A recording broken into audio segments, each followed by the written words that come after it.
il y a ma valise qui s'effondre.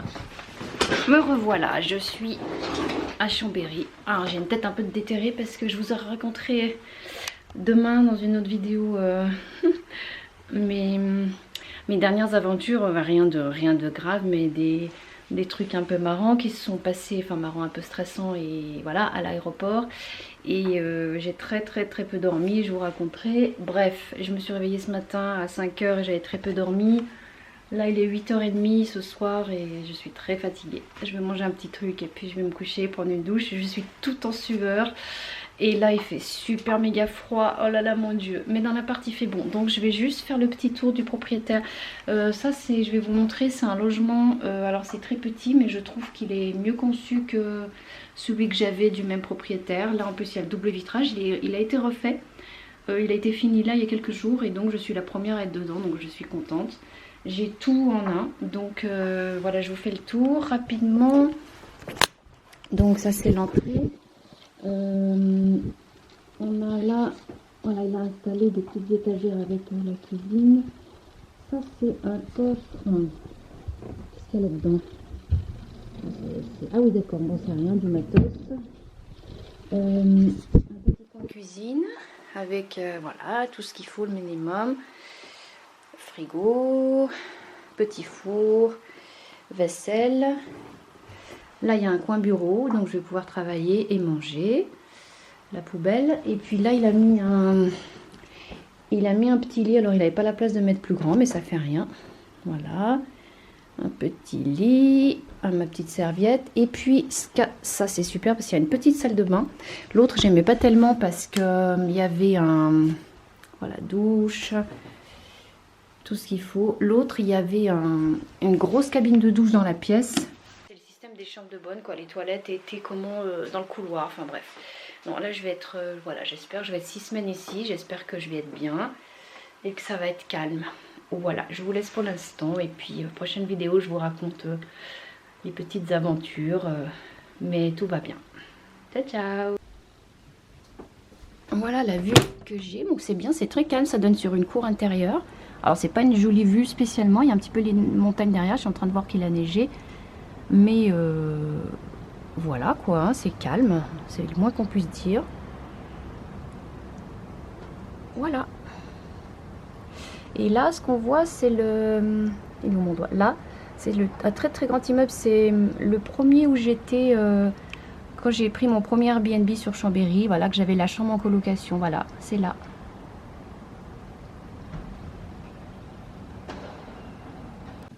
Alors, coucou, nous sommes le lendemain matin. J'ai super bien dormi. J'étais vraiment très fatiguée. Je vais vous dire pourquoi. Enfin, mis à part le voyage, j'ai très peu dormi. Ouais, je vais commencer par ça. Donc là, je suis installée à mon petit coin bureau. Bon, le proprio doit repasser, mettre une ampoule. Donc après, je serai mieux éclairée. Là, je suis bien. J'ai le radiateur est tout chaud. Alors, ce matin, j'ai eu une frayeur. C'est que quand je me suis réveillée, il faisait super méga froid. Genre, je sais pas, peut-être 14. Je me suis dit, mon Dieu, c'est quoi cet appartement qui chauffe pas? C'était, en plus, il faisait un temps super déprimant. Bon, là, ça commence à se calmer, mais il pleuvait et tout. Enfin, bref. Et donc, je touche le radiateur. Il était froid. Je me dis, mais c'est pas possible. Et en fait, je me suis rappelé que dans la nuit, je l'avais bougé un peu. Il était un peu chaud. Et je l'avais bougé en pensant le mettre à fond. Et en fait, je l'avais éteint. Bon, c'est tout moi. Hein. Et alors bon, je me suis dit ça doit être ça, j'ai vite remis, là je l'ai mis à fond et là voilà, ça va, il fait bon, je suis rassurée. Donc tout va bien. Et sinon, j'ai eu un petit coup de mou ce matin justement en me levant après cette histoire de chauffage parce que donc il pleuvait, là je suis sous les toits et ça faisait un bruit d'enfer et surtout c'était super triste quoi. Et ça chassait là sur les fenêtres, donc j'ai ouvert les volets, ces petits volets qui... un de ces anciens qui se plient en plusieurs, je sais pas si vous voyez ce que je veux dire, en plusieurs pans. Et du coup, j'ai même pas réussi à... Il y avait du vent et tout, et j'ai pas réussi à rabattre les volets parce qu'il n'y a pas d'avant-toit. Et ça, il y a toute l'eau qui venait à l'intérieur. Enfin, moi, c'est un bordel. Je suis, oh mon Dieu. Alors, surtout quand on revient de voyage, on est déjà un peu... Je me sentais déjà un peu déphasée et tout ça. Alors, si en plus, il fait froid et tout. Donc, je me suis dit, si en plus, l'appartement, ça va pas. Mais bon. Donc là ça s'est calmé. Tout à l'heure un peu sous la pluie j'ai quand même réussi à rabattre les volets parce que je me suis dit si en plus je reste dans la nuit ça va pas aller. Voilà, donc ça va. Le propriétaire va passer tout à l'heure. Ben, il est très présent, il est très, je peux pas dire autrement, il est vraiment très sympa. Donc j'ai réussi, je crois que je vous avais dit, à faire un arrangement avec lui pour payer donc pas en saisonnier mais au mois, au prorata même des jours. Donc c'est super. Et il va passer parce qu'il y a un problème avec internet. Il a la box qui est dans l'appartement en face, un locataire à lui. Et il avait testé tout ça, ça allait bien, mais là ça marche pas. Donc je capte pas du tout. Donc j'ai fait des essais hier soir, j'en ai parlé. Là ce matin j'ai reconfirmé qu'il n'y avait pas internet. Donc il va passer vers midi, il va mettre un... Comment ça s'appelle? Alors si vraiment ça va pas, il remettra une box. Mais bon, j'avoue que ça m'arrange pas parce que ça va prendre encore peut-être 2-3 jours. Et il va mettre un... Comment ça s'appelle? Un répétiteur de signal. Je sais pas ce que c'est. Je pense que c'est d'après le nom...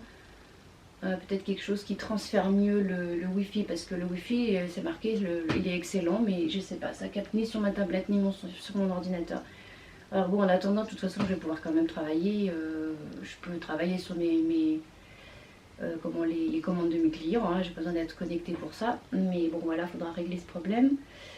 Qu'est-ce qu'il y a encore à dire sur ce matin? Bah, je crois que c'est tout, voilà. Je suis donc de retour à Chambéry. Comment je me sens? Bah, un peu... Ouais, il faut un peu le temps de retrouver mes repères. Voilà. Et puis... Sinon, alors donc oui, ce qui s'est passé avant que je parte. Alors, c'était encore une aventure parce que... Alors donc, chez le petit papy, dont je vous ai parlé, où j'ai mangé un kebab... j'ai donc accepté de prendre un café, vous savez, ces trucs Nescafé, et effectivement j'aurais pas dû. Surtout à cette heure-là, c'était 8 h du soir, parce que je tournais en rond dans le lit, mais c'était incroyable. Je me suis dit non, c'est le café, parce que là vraiment j'arrive pas à dormir. Et j'ai tourné jusqu'à, bon je dormais à moitié, mais jusqu'à 2 h 30. En sachant que je devais me lever à 5 h 30. Donc j'ai dormi 3 heures, super. Alors évidemment ça allait être une très longue journée. Mais bon, voilà, donc je me suis levée tant bien que mal, hein, évidemment. Alors après, c'était pas fini l'expédition parce que j'ai donc rassemblé, j'ai 2 sacs, hein, j'ai une valise cabine et un très gros sac à dos qui est fait aussi pour 40 litres.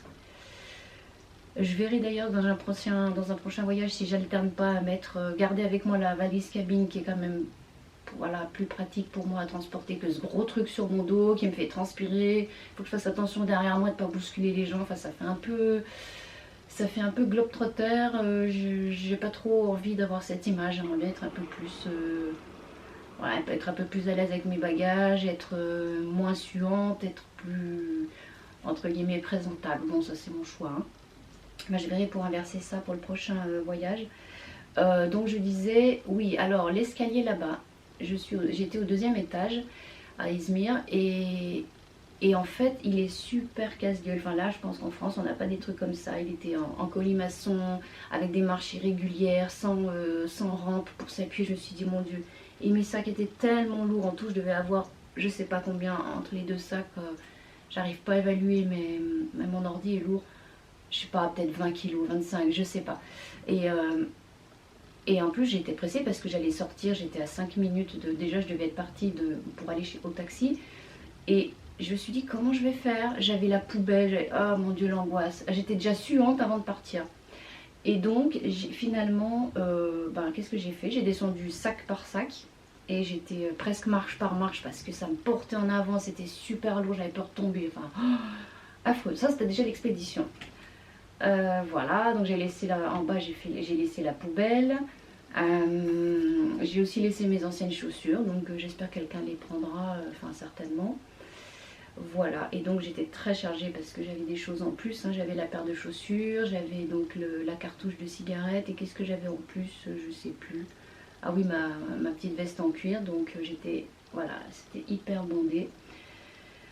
Peut-être aussi que j'achèterai une valise un petit peu plus grande, vu que de toute façon j'ai un bagage qui va en soute, on verra. Bref, Donc j'arrive au taxi, j'ai vu après qu'il m'avait appelé depuis peu parce que oui c'était 6h10 au lieu de 6h, donc bon il avait l'air, je sais pas s'il était mal réveillé, il était à peine aimable, bon je m'en foutais, donc on a fait la route, il n'y avait personne. En Turquie j'ai l'impression qu'ils roulent un peu comme des fous, à peine les clignots et tout, mais bon ça va, on est arrivé une demi-heure après à l'aéroport, tranquille, hein, pas de soucis, je suis arrivée super tôt, il était donc 7h moins 20. Alors après une autre aventure. Voilà, il sort mes affaires, tout ça, je veux pour le payer, je sors ma carte bancaire et il me fait comprendre que c'est en liquide. Alors je regarde, alors il était vraiment pas cher, il était 70 livres turcs, donc c'est vrai que c'était encore moins cher qu'à l'arrivée, parce que mon autre Tolga m'avait dit que c'était moins cher le matin que le soir. Bon, je sais pas pourquoi, mais tant mieux, parce que pourtant c'était très tôt. Et effectivement, donc 70 livres turcs, ça faisait, je sais pas, 10 euros quoi. Bref, rien du tout, peut-être. Ouais, si, j'ai vu sur mon change. Ouais, ça faisait 9 euros, enfin rien du tout.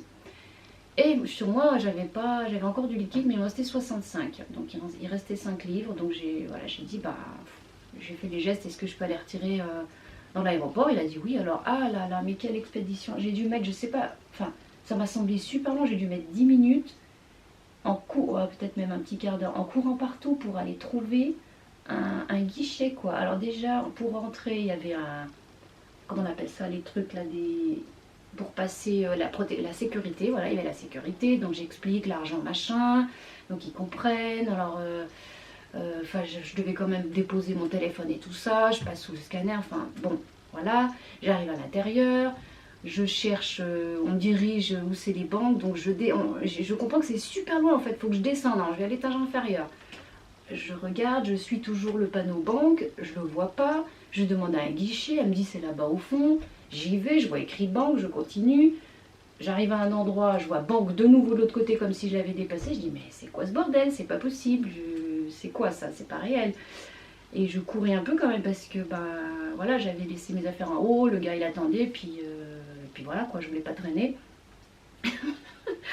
Donc je dis mais c'est pas possible, c'est où? Et en fait je refais tout le tour, finalement je reviens où j'étais au début, enfin je remonte un étage puisque je suis les panneaux, puis je dis mais c'est où? Je vois la fille à qui j'avais demandé le guichet, bon elle me voit pas, et je vois au loin le truc pour retirer l'argent. Et c'était à peu près en face de son guichet, je dis mais elle est con ou quoi? Elle m'a dit que c'était... Enfin bref. Bon, j'ai dit ok, c'est les aventures, alors je retire cet argent enfin, après je remonte parce que j'étais pas au bon étage, bien sûr, j'étais vers les arrivées au lieu des départs. Je refais le chemin à l'envers, ça m'a semblé super loin, ces grands halls désertiques. Alors après je repasse, non je voulais passer directement, mais on me dit non, revenez par là, par la sécurité, alors re-sécurité, oh là là, quel bordel. Enfin j'arrive dehors, le chauffeur, je me suis dit bon il va pas être content, en fait non, il m'a fait un grand sourire, il a dû voir que j'avais couru partout. Et voilà, il était content, il est parti. Bon alors c'était parti pour mon départ, donc voilà, j'étais à l'avance du coup, ça c'était bien. Alors c'était super cool, super, pas de stress, tout ça. En plus à l'escale à Istanbul, cette fois ça a bien été, contrairement à l'aller où j'avais attendu 10 000 ans parce qu'il y avait beaucoup de gens au passage où on donne le passeport et que c'était extrêmement long. Là, nickel, c'est allé tout de suite rapide et tout, donc ouf. Du coup, je suis arrivée à l'embarquement au moins une demi-heure avant où il y avait ceux d'avant qui embarquaient. J'étais dans un coin en attendant qu'il y ait une place. Voilà, mais nickel, très très bien. Mais je crois que c'est tout pour ce voyage. Voilà, ça s'est très bien passé. Après, j'ai pris donc au retour Heureusement, j'avais réservé un Flixbus. Je le fais toujours quand je peux parce que déjà, je trouve que c'est moins cher. Au moins 2 fois moins cher que le train. Enfin, c'est pour ça en fait. Hein. Voilà, c'est tout. Parce que le train, j'aime bien aussi sinon. Mais heureusement, parce qu'avec les grèves, j'aurais été un peu embêtée. Donc, j'ai pu rentrer tranquille sur Chambéry. Et puis voilà, quoi, c'est tout. Hein. Voilà un petit peu où j'en suis. Donc là, je vais prendre mon petit déj. J'ai faim. Et je vais travailler un petit peu en attendant le propriétaire. Et puis dans la journée, j'irai à mon local pour faire l'échange de vêtements. Et voilà, chercher un peu des trucs plus chauds, remettre tous mes t-shirts d'été que j'ai pas mis du tout en fait. J'ai pas pu les mettre là-bas, ils étaient pas assez chauds quand même. Voilà, c'est tout pour l'instant. Et puis une petite vidéo bilan un peu plus tard, je sais pas quand, on verra. Voilà. Merci de me suivre et à la prochaine. Sinon, j'ai oublié de dire quelque chose aussi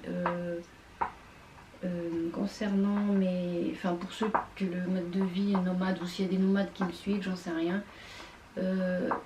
Si on se pose des questions sur pourquoi je reste comme ça en France si longtemps, etc. Alors dans les faits, ça s'appellerait peut-être semi-nomade, je sais pas.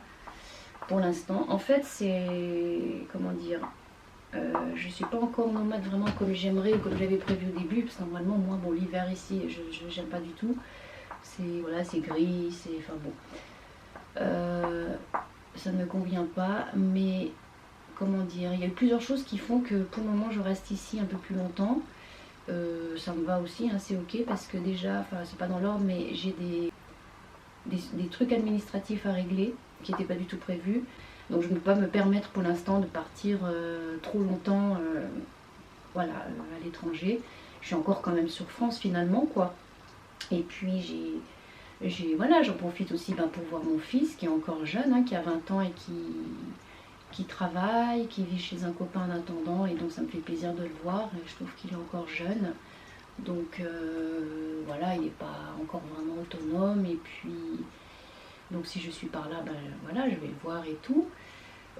Quelle autre raison oui, le logement aussi, il était prévu quand j'ai commencé à être nomade d'être en colocation avec une amie.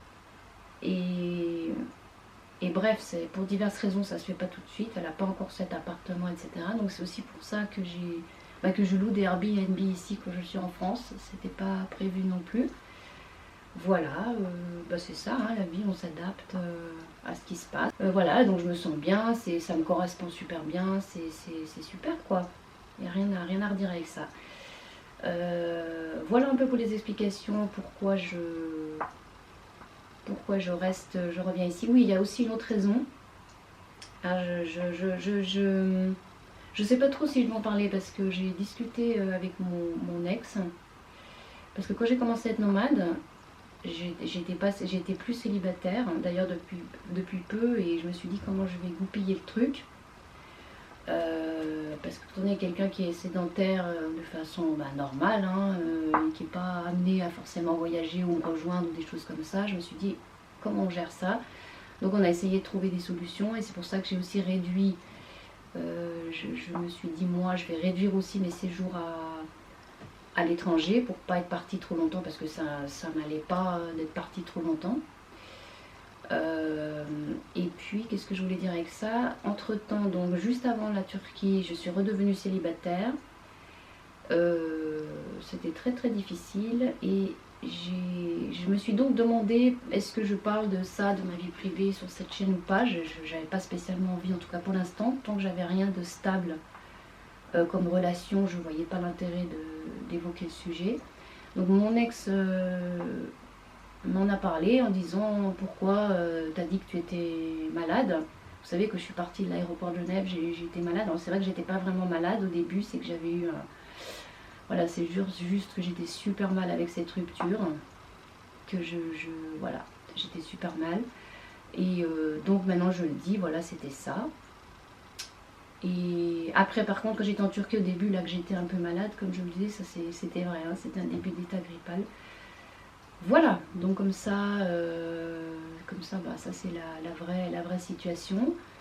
Voilà, c'est ma vie, c'est ce qui s'est passé. Et maintenant, donc étant de nouveau célibataire, c'est sûr que je peux organiser comme je veux mes voyages, mais je ne le fais pas pour l'instant pour les autres raisons que j'ai évoquées, administratives, etc. Là, je verrai après qu'est-ce qui peut changer, qu'est-ce qui va rester comme ça. Voilà, ça me va bien comme ça. Et sinon, je voulais dire un dernier truc. Oui, en décembre, c'est vrai que moi, un décembre est un mois difficile pour moi côté météo. Décembre, janvier, c'est là qu'il fait le plus froid, etc. Et moi, j'aime pas la neige. Enfin, j'aime pas la neige. Je fais pas les sports d'hiver, tout ça. Donc, ça m'intéresse pas trop d'être par là. Mais décembre, c'est le mois des fêtes. Donc, c'est vrai aussi que ma famille, et j'ai aussi plaisir à retrouver ma famille. Là, on va faire Noël. Je vais faire Noël sur Genève, chez ma mère. Et il y aura donc mon fils, je suis contente, il y aura, voilà, comme ça vous savez un peu ma vie, hein. Je vais ouvrir un peu sur ma vie. Il y aura donc mon fils, il y aura ma nièce qui a un des enfants de ma soeur, elle a bientôt 22 ans. Et puis il y aura mon frère, donc on se voit pas beaucoup et voilà, je suis super contente. Donc ma soeur ne pourra pas être là et je suis super contente, voilà, qu'on puisse se retrouver. Donc c'est vrai que c'est aussi l'occasion, si je suis à l'étranger, l'année dernière j'étais à l'étranger, j'étais au Brésil à cette période. Je sais que c'était pas évident pour ma famille que je ne sois pas là, même si bon, c'est tombé comme ça, hein. Mais bon, voilà, là j'ai fait en sorte d'être là pour le mois de décembre et c'est une bonne occasion de retrouver la famille. Voilà, je pense que vous savez un petit peu tout maintenant, pour l'instant. Voilà. Allez, à la prochaine fois, je vous fais des bisous. Et coucou, je vous fais la petite vidéo bilan comme je vous avais promis. J'ai essayé de ne pas faire trop long. En fait, je vais parler complètement de façon subjective de mes impressions sur la Turquie, sur ce coin de Turquie où je suis allée à Izmir. Donc déjà, comme j'avais dit dans une de mes vidéos, c'est vraiment un pays très, très safe. Je me suis sentie comme en France, pas d'insécurité, complètement tranquille, voilà, je dirais comme chez moi pratiquement. Enfin oui, comme chez moi. Donc voilà, pour ceux qui se poseraient la question, parce que moi avant de partir j'ai entendu enfin voilà, oh mon Dieu, tu vas aller là-bas, est-ce que c'est pas dangereux? Enfin voilà, c'est peut-être les personnes qui n'ont pas tellement l'habitude de voyager et pour qui, dès qu'on sort de la France, c'est inconnu et donc c'est effrayant. Donc voilà, je pense que c'est d'ailleurs le cas pour un peu partout dans le monde, hein, à part les pays franchement en guerre, c'est pas plus insécurisant qu'en France. Peut-être certains coins d'Amérique du Sud où il faut se renseigner avant, mais même là, moi je suis des personnes qui voyagent et qui, je sais pas, par exemple en Colombie, il y a peut-être certaines choses à faire un peu différemment ou comment dire, à se faire accompagner pour aller quelque part à certaines heures, mais c'est tout. Enfin voilà, c'est pas, faut juste être prudent. Mais dans la plupart des cas, donc voilà, c'est tout à fait comme en France. Sinon, j'avais observé, ah oui, j'aimerais revenir un peu aussi sur les chats parce que j'ai observé après, quand j'étais sur Izmir, que pas mal de gens finalement nourrissaient les chats soit avec carrément des croquettes, soit avec des restes. Donc ils restent dans la rue. Ils n'ont pas l'air de, je pense pas qu'ils fassent comme nous, les prendre dans les maisons, mais c'est pas des chats abandonnés quoi. Ils vivent dehors et puis ils les nourrissent, je crois souvent j'ai vu le soir. Voilà, donc ça m'a fait plaisir de voir ça. J'ai aussi remarqué que c'était, donc toujours pareil, hein, à Izmir et puis les petites villes que j'ai visitées, très propre. En France, on peut tomber quand même sur des trottoirs avec des merdes de chiens. D'ailleurs, j'ai toujours l'habitude de regarder devant moi quand je marche, quoi, un petit peu à l'avance pour voir s'il va y avoir, si c'est propre. Et là-bas, j'ai pas vu un seul excrément, j'ai vraiment, mais pas un quoi, hallucinant. Et pourtant il y a des chiens qui sont dehors quoi, enfin voilà, je sais pas à quoi c'est dû, mais c'est très propre, vraiment, ça fait plaisir. La gentillesse des gens, et puis ben ça, alors ça c'est comme dans d'autres endroits où je suis allée, hein, les gens en général, vraiment les gens sont gentils, ils sont serviables, ils sont accueillants. En France ou ailleurs, enfin voilà, je veux dire, comment dire ça, ça fait plaisir, c'est voilà, les gens avec les touristes, peut-être pas dans des moments ou des endroits très touristiques non plus comme Éphèse, parce que là du coup c'est un peu dénaturé, il y a trop de monde, on peut pas vraiment avoir de vrai contact, mais dans des endroits plus neutres et sans qu'il y ait un monde fou, surtout à cette époque, là en décembre, et ben c'est... qu'est-ce que je disais? Oui, les gens sont gentils, ils sont là, enfin, voilà, on peut avoir des vrais contacts humains, comme partout ailleurs, voilà. Et donc j'ai déjà parlé de la vie pas chère aussi, hein, j'ai évoqué ça, et j'étais étonnée en repartant en taxi le dernier jour de voir le prix par contre du carburant qui était à peu près de 1 euro le litre. Bon, je trouve que c'est cher parce que par rapport à leur niveau de vie, mais bon voilà, je sais pas comment ils font. Sinon, je suis étonnée aussi de ce que j'ai observé et entendu. Apparemment, la Turquie serait pas un pays tellement prisé par la France. J'ai vu beaucoup d'Asiatiques par contre, énormément d'Asiatiques. Alors les autres Européens, je sais pas, surtout que j'y étais en décembre, mais les Français, apparemment, il y en a très très peu. Je sais pas, vous allez peut-être surtout plus peut-être certainement en Italie, Espagne, Portugal, Grèce, pour ce qui est du sud, mais pas en Turquie. Bon, c'est pas l'Europe, hein, mais je veux dire, c'est quand même pas très loin. Et voilà, c'est à entre 3 et 5 heures d'avion, et il fait quand même assez doux. Et c'est très très très beau. Donc voilà, si jamais vous ne connaissez pas ou vous n'y aviez pas pensé, ben, ça peut être un très beau, un très beau séjour à faire. Et en plus, moi, j'ai visité qu'une infime partie parce que j'ai pas du tout fait Istanbul, qui a énormément d'habitants et qui est beaucoup plus touristique, mais qui doit être. Enfin, moi, j'aimerais y retourner. J'aimerais y aller parce que bon, c'est Istanbul, hein, c'est à la frontière entre l'Asie et l'Europe. Il y a le fameux Bosphore qui sépare la ville. C'est une ville qui a une très vieille histoire, donc voilà, c'est à faire. Sinon, il y aura aussi bien sûr la Cappadoce, beaucoup plus à l'est, avec ses maisons troglodytes qui apparemment est une très très très belle région. Et puis la côte sud, bon, la côte sud m'attire pas spécialement, j'y suis déjà allée en groupe, comment on appelle ça, en groupe organisé il y a 12 ans. Bon, j'avais fait Pamukkale, enfin voilà, il y a des belles choses, mais j'ai pas spécialement envie d'y retourner, mais c'est plus touristique, mais c'est bien aussi. Donc voilà, la Turquie, je recommande si jamais. Voilà, et puis une dernière chose, j'avais envie de parler aussi de moi, donc étant nomade, étant amenée à voyager. Je vais faire un peu de pub. Alors je suis pas comment dire, promotionnée pour, hein, je fais ça comme ça. J'aimerais parler d'un site qui est vraiment vraiment vraiment super pour réserver les billets d'avion. Je prends toujours que ça. Ça s'appelle Ulysse Travel. Ulysse comme le prénom, hein, comme Ulysse, Ulysse.travel, qui est alors je suis en train de découvrir une interview qui a été faite sur les fondateurs, c'est deux jeunes, donc c'est une start-up créée par deux jeunes français. Donc je vais lire ça, là je vais aller découvrir. Et alors je sais pas encore comment ils font, mais ils ont toujours des prix vraiment toujours moins chers que ce que je vois partout dans tous les autres comparateurs. Donc déjà c'est un site qui fait pas de pub. C'est un site qui a un vrai, comment on appelle ça, comment ils appellent, mince, un vrai service client. Moi j'ai déjà eu à échanger avec les personnes, je voulais changer une date, enfin bref, et j'ai eu un vrai interlocuteur. C'est une femme apparemment qui s'appelle Elodie. Voilà, c'est un vrai humain à qui on peut parler, à qui on peut dire voilà, j'aimerais échanger des billets, ou est-ce que ceci, cela, qu'est-ce qui se passe sur mon espace. Voilà, c'est pas le truc anonyme où vous allez pas savoir sur qui vous tombez, ou peut-être même tomber sur personne comme comme les autres compagnies que j'ai faites. Donc ça c'est génial. Vous avez également, là je vois qu'il y a la possibilité de payer en plusieurs fois. Alors je sais pas si c'est sur tous les billets, mais en tout cas voilà, sachez-le.